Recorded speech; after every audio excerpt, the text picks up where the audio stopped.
오늘 하나님께서 우리에게 주시는 말씀은 누가복음 15장 25절에서 32절까지의 말씀입니다. 새번역 성경 신약 129쪽 누가복음 15장 25절에서 32절까지의 말씀.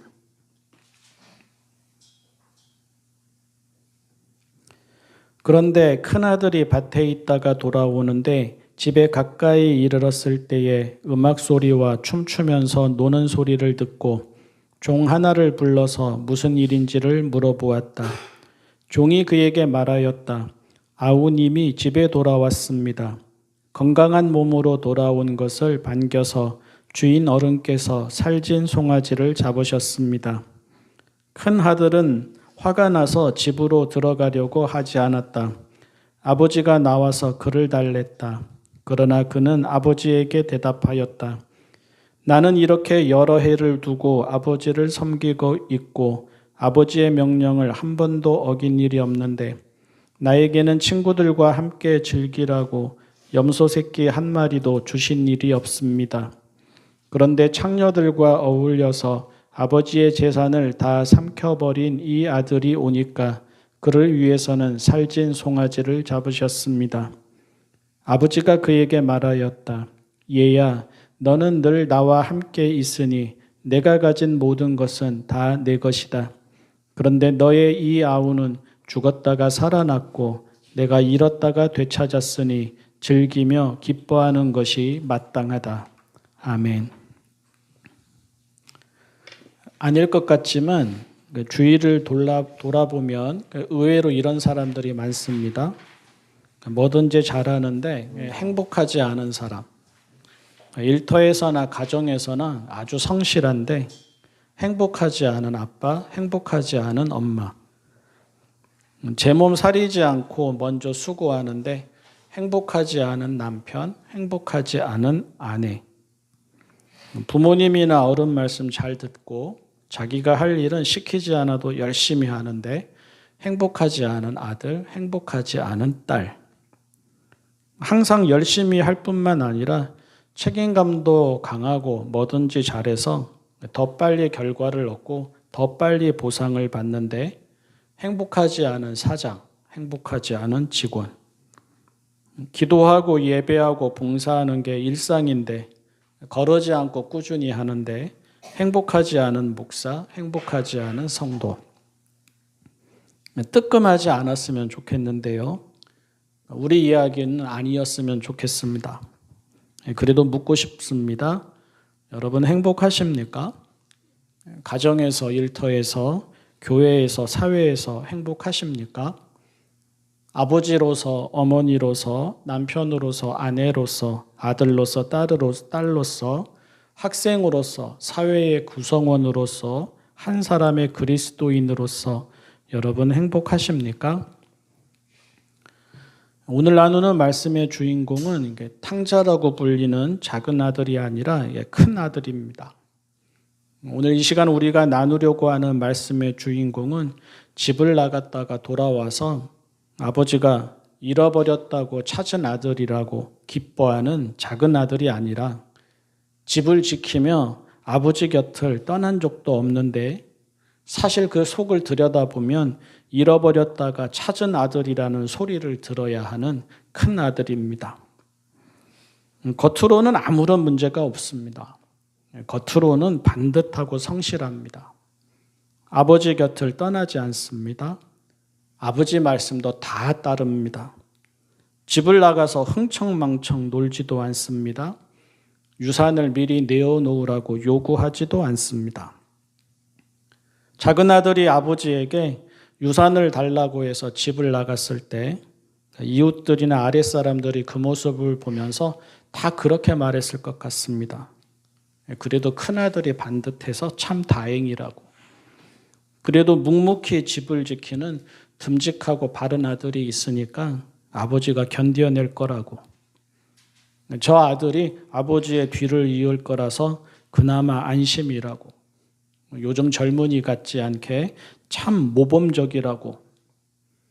동생이 재산 달라고 하는 김에 자기도 같이 달라고 할 법도 한데, 동생이 제목 챙기는 김에 자기도 제목 챙기고 싶은 마음이 들 법도 한데, 군소리 하나 없이 살아온 대로 살아간다고.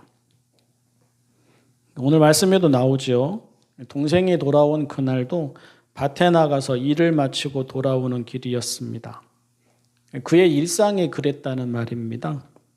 하루 종일 집안을 돌보느라 수고하고 묵묵히 자기 할 일을 감당하고 한결같이 자기 자리를 지켰습니다. 아버지는 작은 아들이 집을 나간 다음부터는 날마다 문 앞에 나가서 동생을 기다렸으니까 아버지가 해야 했던 그 일까지 다 감당하면서 집안을 구석구석 돌본 사람이 큰아들이었다고 해도 지나치지 않을 것입니다. 작은 아들과는 아예 다른 아들이지요. 아버지의 마음을 아프게 하지도 않았고요. 아버지의 아픈 손가락도 아니었습니다. 아버지를 실망시키지도 않았고요. 아버지를 날마다 문 밖에서 기다리게 하지도 않았습니다. 누가 보기에도 참 든든한 아들이었을 것입니다. 21살 때인가 22살 때 설 명절이었는데요. 학생 시절에 선생님을 이제 배웠습니다. 이런저런 대화를 나누다가 선생님 아들, 제가 배울 때는 그때 막 아이가 태어나서 이제 1살, 2살 할 때 그 선생님께 배웠는데 그 선생님 아들이 생각나고 또 그 아들의 이름도 생각나서 선생님께 물어보았습니다. 걔 이름을 거닐면서 걔는 이제 어떻게 지냅니까? 하고 물었습니다. 그때 선생님이 말씀하셨는데요. 선생님이 그렇게 말씀하셨습니다. 야, 걔는 걱정하지 않는다. 걔에 대해서는 항상 마음을 놓는다. 지금까지도 뭐라고 하지 않아도 자기가 알아서 다 잘해왔고 그래서 앞으로도 그럴 거라고. 표정도 말투도 참으로 흐뭇해하시고 뿌듯해하셨습니다. 30년이 넘게 지났는데도 그때 선생님 하시던 말씀, 어투하고 그 표정이 생생하게 기억이 납니다. 속으로는 나도 우리 아버지, 우리 어머니한테 그런 아들이었을까 그렇게 되물었던 그런 기억도 납니다. 겉으로만 보면 누가복음 15장에 나오는 큰아들이 그런 아들입니다. 아버지를 든든하게 하는 아들이지요. 아버지를 흐뭇하게 하는 아들입니다. 오늘 말씀 끝부분에서 아버지가 말을 하듯이 그가 아버지 곁을 떠나지 않았듯이 아버지도 그는 항상 곁에 있을 거라고 여겼습니다. 또 그가 아버지에게 그동안 어떻게 했는지 아버지도 알고 있었기 때문에 아버지 또한 아버지가 가진 모든 것이 그의 것이 될 것을 당연하게 받아들이고 있었습니다. 문제는 그런데도 그가 행복하지 않았다는 것입니다. 겉으로는 아무런 문제가 없는데 행복하지 않았다는 것입니다. 겉으로는 반듯하고 성실한데 행복하지 않았다는 것입니다. 겉으로는 제 일을 잘 감당하며 제 자리를 잘 지키는데 행복하지 않았다는 것입니다. 겉으로는 아버지의 모든 것을 유산으로 받을 모범적인 아들인데 그 아들이 있어서 참 안심이 되겠다라는 소리를 주변에서 들을 아들인데 행복하지 않았다는 것입니다. 그것이 결국에는 동생이 돌아왔을 때 표출되었습니다. 그는 아버지가 동생에게 하는 대우에 몹시 화가 났습니다. 속된 말로 이런 거죠. 자기는 뼈 빠지게 일하다가 몸이 천근만근 되어서 돌아온 거지 않습니까? 그런데 집 가까이 오니까 얼마나 집에서는 신나게 노는지 쿵짝쿵짝 노래하는 소리 들리지, 춤추는 소리 들리지, 잔치 벌이는 소리가 들리지 이런 겁니다. 그러니까 이것만 해도 사실은 불편하거나 언짢을 수 있습니다. 그런데 하필이면 그 잔치가 허랑방탕하게 살다 돌아온 동생을 위한 잔치입니다.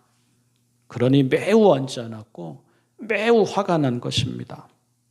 그동안 꾹꾹 누르며 쌓여온 그의 감정이 그 모습에 터지고 만 것입니다. 그는 집으로 들어가려고 하지 않습니다.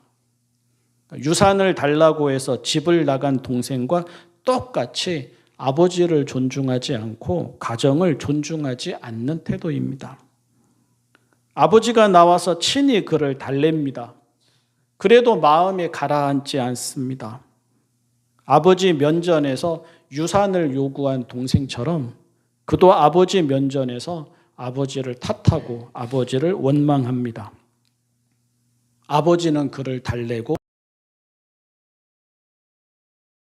손을 잡아 끌며 집으로 들어가자고 하고 그는 아버지가 붙잡은 그 손을 뿌리치며 다 필요 없다고 하고 아버지는 그런 그가 안타깝고 그는 이렇게 된 것이 다 아버지 때문이라고 생각하고 그가 아버지에게 하는 말에는 틀림이 없습니다.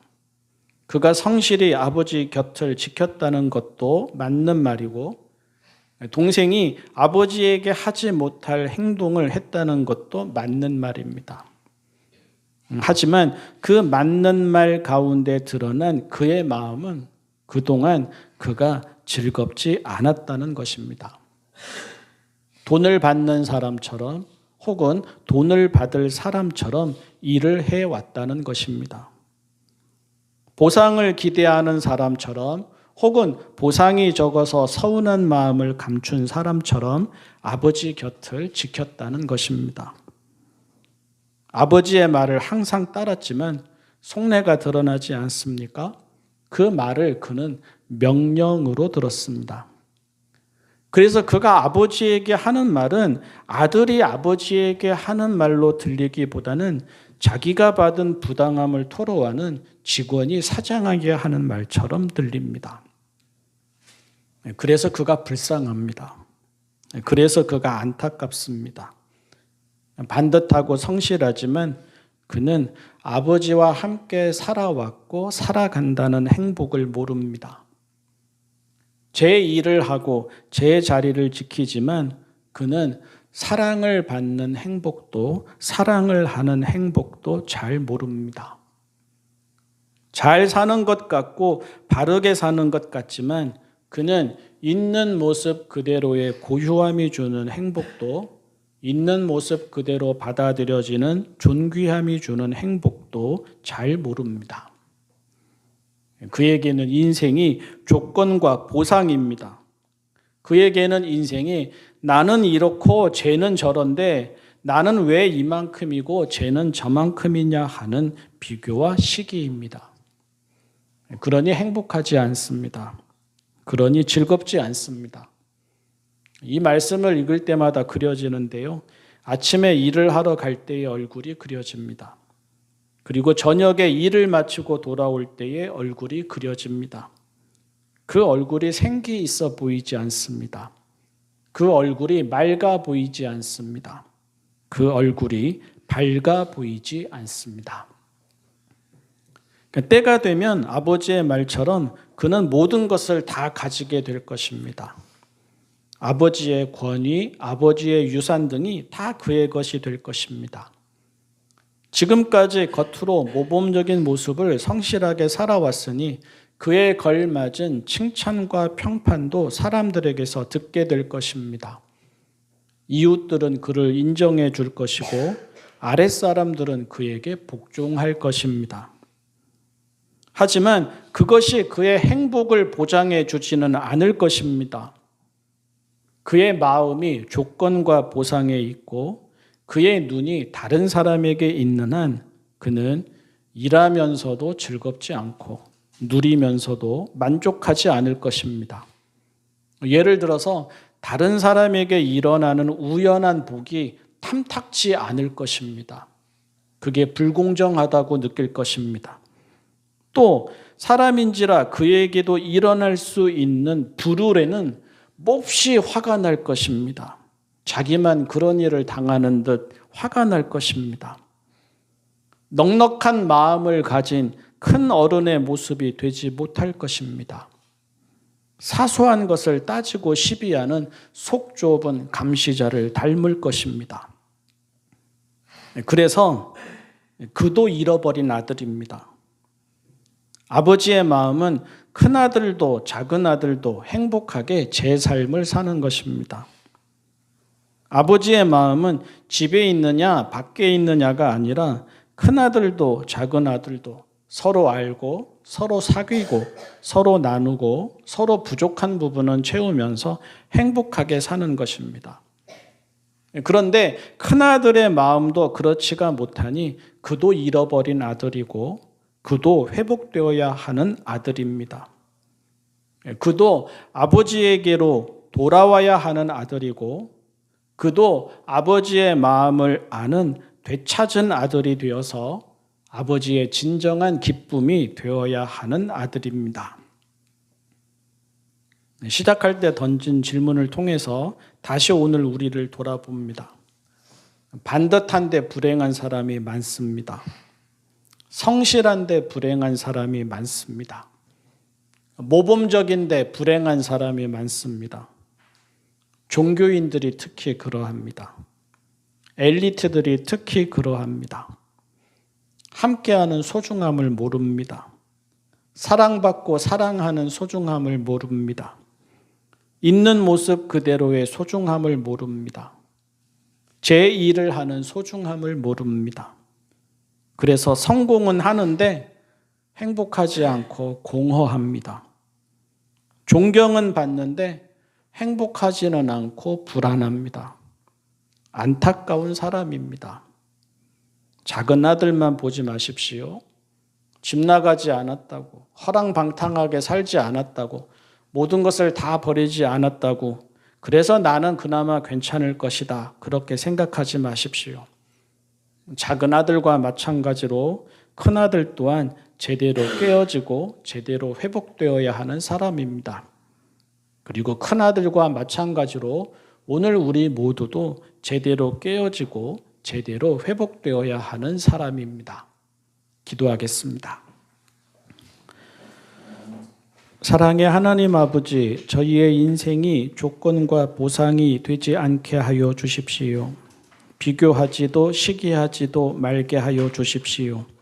사랑받고 사랑하니 충분하게 하여 주십시오.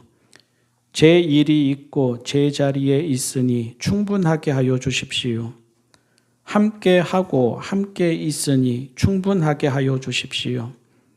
있는 모습 그대로 구원받고 있는 모습 그대로 받아들여지니 충분하게 하여 주십시오. 하나님 안에서 선한 것이 무엇인지를 알고 그 선을 행할 수 있으니 감사하게 하여 주십시오. 하나님과 함께 보고 함께 듣고 함께 행할 수 있으니 행복하게 하여 주십시오.